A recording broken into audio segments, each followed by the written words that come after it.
Let's shift gears to much darker ideology, fascism. Fascism is an authoritarian ideology characterized by extreme ultranationalism, a focus on militarism and ruthless suppression of any dissent. It fundamentally rejects both liberal democracy and socialism. Instead, fascism glorifies a centralized totalitarian state, typically led by dictatorial leader who embodies the nation's will.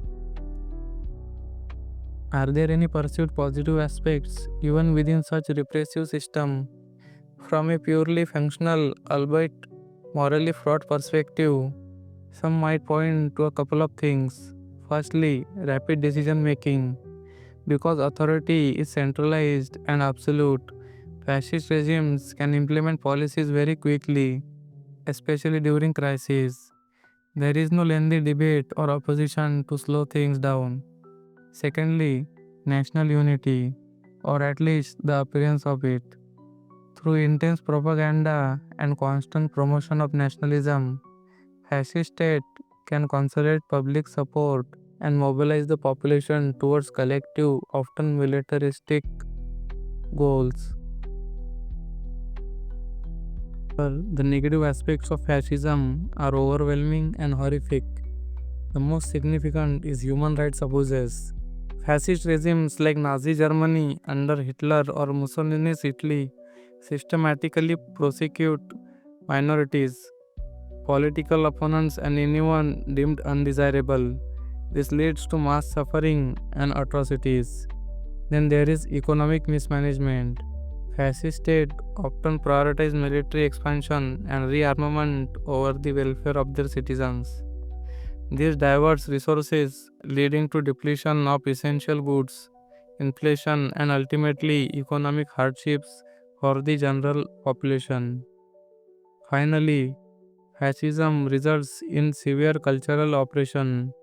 Dissent is crushed, artistic freedom is extinguished, and intellectual inquiry is heavily censored, all to maintain ideological purity and control.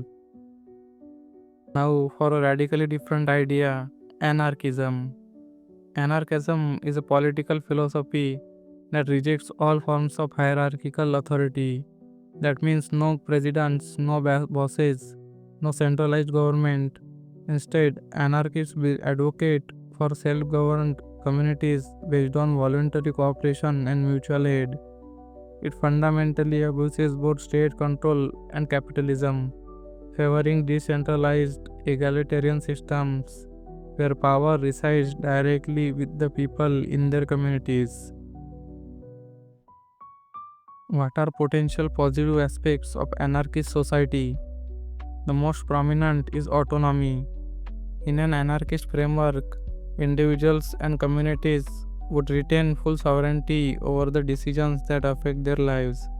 No external authority dictates terms. Flowing from this is the idea of reduced oppression. By eliminating hierarchies, anarchism aims to minimize systemic exploitation and discrimination that can arise from power imbalances based on class, race, or gender. But the challenges and negative aspects are significant. A major concern is security vulnerabilities. Without centralized institutions like a police force or a national military, maintaining law and order and resolving conflicts, especially between different communities, could become incredibly difficult. This could lead to widespread insecurity. Another key issue is economic fragmentation. Without overarching regulatory frameworks or a stable currency, resource distribution could become inconsistent and unreliable. Coordinating large scale economic activity would be a massive challenge. Finally, let's talk about economic system that shapes much of our modern world, capitalism. Capitalism is an economic system built on the foundation of private ownership of means of production, free markets, and production driven by the pursuit of profit. In a capitalist system, prices for goods and services as well as wages are primarily determined by the forces of supply and demand. with the idea that state intervention should be minimal. Capitalism is credited with several positive aspects. A major one is innovation incentives. The competitive nature of free markets spurs technological advancements and a wide diversity of products and services as businesses strive to outperform each other and meet consumer desires. Another significant positive is wealth creation.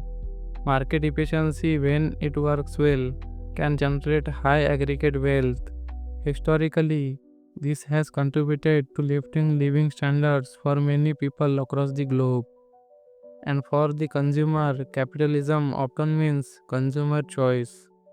A diverse array of goods and services becomes available, catering to a wide spectrum of individual preferences and needs.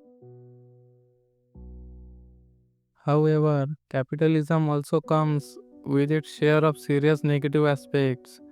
A persistent issue is income inequality. Wealth can become highly concentrated among the small elite, leading to significant social stratification and disparities in opportunity. There is also environmental degradation. The relentless drive for profit can often override sustainable practices. This can lead to depletion of natural resources, pollution, and an acceleration of climate change as long term environmental costs are externalized. Lastly, capitalism, also known for its cyclical crises. Economies under capitalism tend to go through boom and bust cycles, recessions, and depressions, like the Great Depression of 1930s or the more recent 2008 crisis, can cause widespread unemployment, financial instability, and significant hardship. So, as we have seen, each of these ideologies, liberalism, communism, socialism, fascism, anarchism, and capitalism, presents a complex web of ideas with its own distinct trade offs between inefficiency, equity, and freedom. Liberalism and capitalism tend to prioritize individualism and economic growth, but they often grapple with risk of inequality. Communism and socialism emphasize collective welfare and equality, but can face challenges with economic efficiency and individual liberties. Fascism and anarchism, while less prevalent as government system today, starkly illustrate the extremes of absolute control on one hand and potential disorder on the other.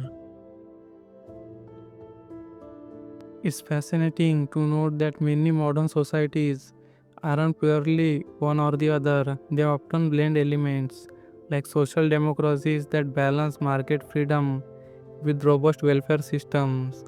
Understanding these foundational frameworks is crucial for engaging in informed discussions about how we want to shape our societies and for crafting policies that can effectively address contemporary challenges while upholding ethical governance. If you found this exploration of political and economic ideologies insightful, please give this video a thumbs up, subscribe for more deep dives, and let us know in the comments which ideology you would like to learn more about next. Thank you.